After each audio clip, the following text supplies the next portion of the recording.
আচ্ছা, মেয়ের বাবা যদি বিয়ের সময় বলে যে আমি মেয়েটাকে 18 বছর 20 বছর মানুষ করেছি, অনেক কষ্ট করেছি, বা আমি আমার স্ত্রী কষ্ট করেছি, আমরা স্বামী স্ত্রী কিছু নেব, হ্যাঁ, এই অধিকার আছে না নেই? হ্যাঁ, আরবদের মধ্যে আবার এরকম ভাগ বসা আছে, সুতরাং মাসলাটা জানতে হয় জায়েজ কি না। বলছেন আম্মা মা ইয়াফআলু বাযুল কাবাইল মিন আন্না ওয়ালি আমরি যাওজাতি ইখতাসু বিমাহরিহা। কিছু কিছু বংশ আছে আরবদের, তাদের অজ্ঞতার কারণে, দিন সম্পর্কে জ্ঞান না থাকার কারণে, এবং মনে করে যে মেয়ের আবার ব্যক্তি মালিকানা কিসের, মেয়ে মহারানা পেয়েছে সব আমাদের। মনে করে যে মেয়ের বিবাহ হচ্ছে তার যে ওলি আমর, তার যে অভিভাবক, সে অভিভাবক বাপ হোক অথবা ভাই হোক অথবা চাচা হোক দাদা হোক, যে কি হোক না, অভিভাবক হলেই মনে করে যে মোহর আমার। ওয়াইহরে মহামিন হোক, সুতরাং মেয়েটিকে মোহর থেকে বঞ্চিত করে, বিবাহ দেয় মেয়ের হাতে মোহর তুলে দেয় না। ফাহাজা হারামুন লা ইয়াজুজ, পুরোটাই দখল করে বসবে, এটা হারাম, জায়েজ নয়। ফালা ইয়াহিলু লিজাওজি আন ইউতিয়াহু ইয়াহা, স্বামীর জন্য উচিত হবে না যে মোহর দেবে মেয়ের অভিভাবককে, মেয়েকে দিতে হবে, মেয়ের কাছে পৌঁছাবে। অভিভাবক শুধু বাপ বলছি না, বাপের মাসলা আসছে, বাপের ক্ষেত্রে ছাড় আছে, কিন্তু বাপ ছাড়া অন্যান্য যে ওলি অভিভাবক, দাদা চাচা ভাই, ওরা কেউ নিতে পারবে না, ওদের কোনো হক নেই, ওরা নিতে পারবে না। কেন বাপের জন্য জায়েজ আছে, কিছু যদি নেই সেটার দলিল আসছে। ওয়ালা ইয়াহিলু লিল ওয়ালি, অভিভাবকের জন্য হালাল নাই, ইনলাম ইয়াকুন আবান আন ইয়াখুযাহু ওয়া ইয়াতামাওয়ালহু, যদি বাপ না হয়ে অন্য কোন অভিভাবক হয় মেয়ের বিবাহের সময়, তাহলে সে সেই সম্পদটি, মোহরের টাকা পয়সা বা সম্পদ নিজের জন্য নিয়ে নেবে, এটা নিতে পারবেন। নিজের ধন সম্পদ মনে করবে, সেটা জায়েজ নয়। হ্যাঁ, নিয়ে আমানত, এটা নিলাম আমি, যার অভিভাবক যে মেয়ের তার জন্য নিলাম, সেটা আলাদা কথা। আমানত যার তার কাছে পৌঁছে দিত। ওয়াহাযিহি আদাতুন মুহাররামা।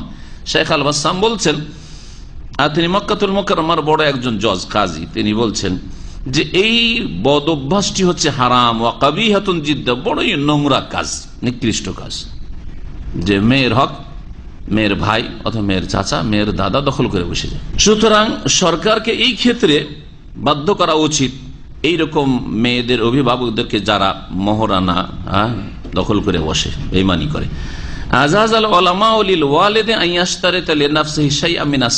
এখন মাসলা আসছে যে মেয়ের বাবার জন্য জায়েজ হচ্ছে যে মোহরের কিছু অংশ নিজের জন্য শর্ত রাখবে, যে 1 লাখ টাকা মোহর, তার মধ্যে 50,000 টাকা আমি নেব, এরকম শর্ত রাখতে মেয়ের বাবা হলে পারে।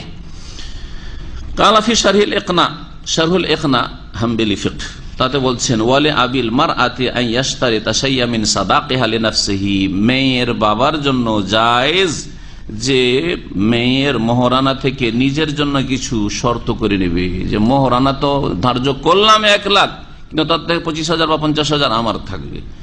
ওয়ালাউ ইশতারাতা কুল্লাস সাদাক, এমনকি যদি সম্পূর্ণ মোহর, মেয়ের বাবা বলে যে মেয়ের বিয়ে দিচ্ছি কিন্তু মোহরটা আমি নেব, সেটাও জায়েজ রয়েছে।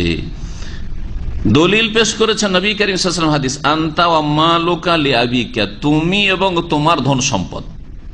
তোমার ধন সম্পদ এটা যেমন ছেলেকে সম্বোধন করা হয়েছে, তেমন মেয়েকে সম্বোধন করা হয়েছে। হে ছেলে, হে মেয়ে, তুমি এবং তোমার ধন সম্পদ কার? লিআবিকা, তোমার বাবার। কিন্তু মনে রাখবেন যে এখানে হাদিসে মা লোকা বলা হয়েছে, তোমার ধন সম্পদ, তাহলে বোঝা গেল যে আপনার এই ধন সম্পদের মালিকানা আছে। হে ছেলে, হে মেয়ে, তোমার মালিকানা আছে, মা লোকা বলা হয়েছে, তোমার ধন সম্পদ।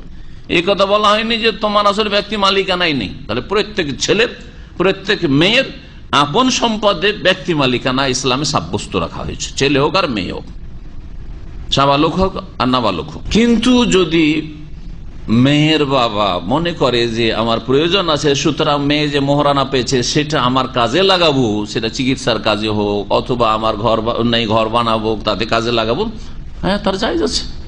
ছেলের পয়সা নেওয়ার জন্য তার কাছ থেকে অনুমতি নিতে হবে না, শরীয়তে এরকম বিধান নেই, যদি প্রয়োজন থাকে।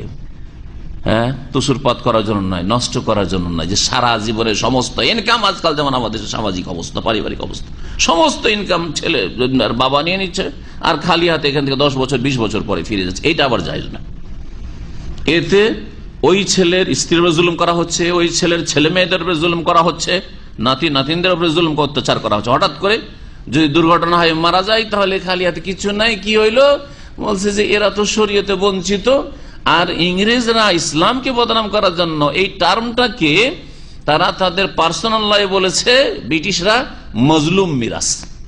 আমরা ছোটকাল থেকে শুনে আসছি, ওই বুড়ার ছেলে মেয়ে রেখে মারা গেছে, এখন ওই বুড়ো দাদা বেঁচে আছে, যে মারা যাচ্ছে মৃত তার বাপ কি আছে, বেঁচে আছে, আর ওরা আরো ছেলে মেয়ে আছে। এখন এই লোক মারা গেল, অনেক ইনকাম টিনকাম করে মারা গেছে, কিন্তু সব নিয়ে নিছে কে? অথবা ইনকাম করেনি, কিন্তু বাপের জমিতে সে ভাগ পেত, কিন্তু সে মারা গেল, এখন বেঁচে আছে। আর যখন বেঁচে আছে ওই বুড়ো, তো আর ওর ছেলেরা আছে, মেয়েরা আছে, তো ছেলেরা তো নিয়ে যাবে সব, তাহলে নাতিরা আর পাচ্ছে না।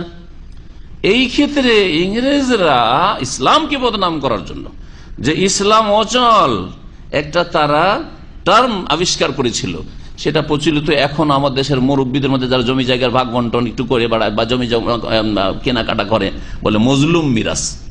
মানে মিরাসের ক্ষেত্রে সে জুলমের শিকার হয়েছে, তারপরে জুলুম করা হয়েছে। তো জুলুম কে করলো? নওয়াজুবিল্লাহ, ইসলাম জুলুম করেছে। ইসলাম জুলুম করেছে মানে আল্লাহ এবং তার রাসূল জুলুম করেছেন। হলো না? কত বড় হারাম কথা এটি। এটা কোনো মুসলিম শেখায়নি, এটা কোনো শরীয়তের টার্ম না, এটা ইংরেজদের বিষ ঢুকিয়ে দেওয়া। জানতে অজান্তে ছেলেরা মজলুম মিরাস হয়ে গেছে, কারণ ওর বাবা মারা গেছে, দাদা বেঁচে আছে, ওর চাচারা আছে, সেই জন্য মজলুম মিরাস হয়ে গেছে। মিরাসের ক্ষেত্রে এর জুলম হয়ে গেছে, না, অন্যায় কথা, এটি হারাম কথা। এই ক্ষেত্রে ওলামারা বলছেন, গবেষক ওলামারা, যে ওই দাদার জন্য উচিত হবে নাতিদের জন্য ওসিয়ত করা ফরজ, যে আমার ছেলে মারা গেছে আর আমার অন্যান্য ছেলেরা আছে, এক ছেলে মারা গেছে, ওর ছেলেরা আছে, আর আমার নিজের ছেলেরা আছে, সুতরাং নাতিরা পাবে না, কাছের আত্মীয় থাকে, আপন ছেলেরা থাকতে পারছে না, ভাগে পাবে না তারা। লিজ্জাকারি মিসলু হাজ্জিল উনসায়াইন, ছেলে 2 ভাগ আর মেয়ে 1 ভাগ, এই নীতিতে পাবে না, কিন্তু ওসিয়ত করা এই ক্ষেত্রে ফরজ। কুতিবা আলাইকুমুল ওয়াসিয়াতু কুতিবা আলাইকুম ইন তারাকা খায়রানিল ওয়াসিয়াতু লিল ওয়ালিদাইন ওয়াল আকরাবিন। আল্লাহ পাক করে বলছেন, এখানে বলা হয়েছে ওসিয়ত বিধিবদ্ধ করা হয়েছে। এই ক্ষেত্রে ওসিয়ত না করলে এই ছেলে মেয়েগুলো, নাতি নাতিনগুলো ক্ষতিগ্রস্ত হচ্ছে, বঞ্চিত হচ্ছে, যার ফলে ওসিয়ত করা এখানে সুন্নত নয়, মুস্তাহাব নয়, ফরজ। এদের কিছু লিখে দিতে হবে আগে, জীবদ্দশায় লিখে দিতে হবে, অথবা বলে দিতে হবে যে এতটা এদেরকে দিয়ে দিও, সেটা 1/3 কম হইতে হবে, আর তারপরে তখন ভাগ বন্টন হবে তার ইন্তেকালের পরে ছেলেদের মধ্যে, মেয়েদের মধ্যে যারা কাছের আত্মীয় রয়েছে, যারা পাবে ভাগে। তো এক কথায় মেয়ের বাবা কি করতে পারবে? মোহরানা নিতে পারবে। আর একটি হাদিস রয়েছে, ইন্নাম আতিয়াবা মা আকালতুম মিন কাসাবিকুম, সবচাইতে উত্তম হালাল রিজিক হচ্ছে যা তোমরা ভক্ষণ করে থাকো, সেটা হচ্ছে মিন কাসাবিকুম, তোমাদের উপার্জিত ধন সম্পদ, মেহনত পরিশ্রম করে যা উপার্জন করলে, সেটা শারীরিক পরিশ্রমের মাধ্যমে বা হাতের কাজের মাধ্যমে, টেকনিক্যাল কাজের মাধ্যমে, অথবা যে কোনো ভাবে ওখানে ব্যবসা বাণিজ্যের মাধ্যমে, যেটা উপার্জন নিজে উপার্জন করে খেলে। ওয়া ইন্না আওলাদাকুম মিন কাসাবিকুম, আর নিঃসন্দেহে তোমাদের সন্তান সন্ততিরা হচ্ছে তোমাদের উপার্জন। সন্তান সন্ততিগুলোকে যে জন্মিয়েছো আর বড় করেছো, এরাও তোমার উপার্জিত বস্তু। সুতরাং ওরা যা আয় ইনকাম করবে তাতে বাবার মায়ের কি আছে? ভাগ আছে, কারণ এই ছেলে মেয়েগুলো বাপ মায়েরই ফসল, বাপ মায়ের উপার্জন। নবী করিম সাল্লাল্লাহু আলাইহি ওয়াসাল্লামের হাদিস, আবু দাউদে রয়েছে, তিরমিজিতে রয়েছে, হাদিসটি হাসান।